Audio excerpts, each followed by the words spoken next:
এই যে তত্ত্বাবধায়ক সরকারের ইস্যুটা, এই ইস্যুতে আমি অত্যন্ত একজন বলতে পারেন যে ক্রিটিক অফ দিস গভর্নমেন্ট। এই প্রধানমন্ত্রী শেখ হাসিনা, এই আওয়ামী লীগ 94 থেকে 96 পর্যন্ত মানে দেশে একটা কি বলবো তোলপাড় সৃষ্টি করলো যে তত্ত্বাবধায়ক লাগবে, তত্ত্বাবধায়ক লাগবে।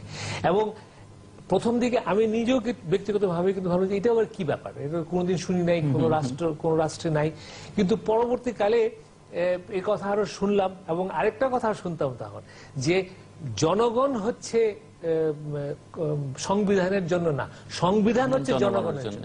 মানে জনগণের প্রয়োজনে সংবিধান পরিবর্তন করা যায়, এই কথাটা ওনারা বলে তত্ত্বাবধায়ক আনলেন। এবং আনার পরে 3টা নির্বাচন হলো। আমি মনে করি আমাদের দৃষ্টিভঙ্গি থেকে যে ইট ওয়াজ এ ক্লোজড ইস্যু। ঠিক আছে, একটা জায়গায় এসে আমরা একটা অভিজ্ঞতা অর্জন করেছি। ইনফ্যাক্ট আমার অনেক সময় মনে হতো যে বাহ, এটা তো এমন একটা সুন্দর জিনিস, হয়তো বাংলাদেশের একটা অবদান হবে তৃতীয় বিশ্বে কিভাবে সুষ্ঠু রাজনীতি, সুষ্ঠু নির্বাচন করা যায়, সেই হিসাবে বাংলাদেশ একটা মডেল হয়তো পৃথিবীকে দিল।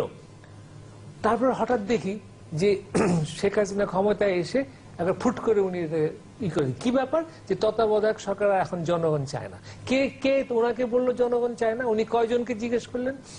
যতগুলো আপনার জরিপ হয়েছে প্রত্যেকটাতে কিন্তু 70, 80, 90 ভাগ লোক বলেছে যে তারা মনে করে তত্ত্বাবধায়ক আন্ডারেই তারা নির্বাচন দিতে পারে। সো এই যে এখানে আমি মনে করি আর কি যে আওয়ামী লীগ এবং শেখ হাসিনা নিজের গণতন্ত্রের চর্চা হলো যে কোনটাতে ওনাদের সুবিধা হয়। ওই সময় ওই তত্ত্বাবধায়ক দাবি করে বিএনপি সরকারকে হেয় করে নির্বাচন করে ওনারা জিতলেন। এখন আবার উনি ভাবছেন যে আবার যদি তত্ত্বাবধায়কে যায় হয়তো উনি হেরে যাবেন, তো এটা আর চলবে না।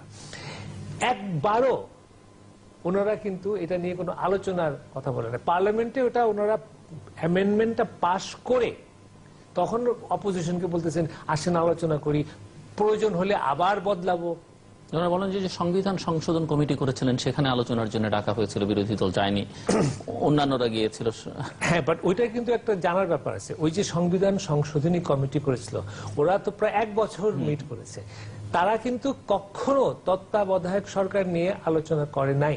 মানে তারা জিজ্ঞেস করেছে, এবং যে জিনিসটা সরকারি দল বলে না যে ওই যে ড্রাফট রিপোর্ট যেটা প্রথমে প্রধানমন্ত্রীর কাছে পেশ করা হয়েছিল, সেই ড্রাফট রিপোর্টে এই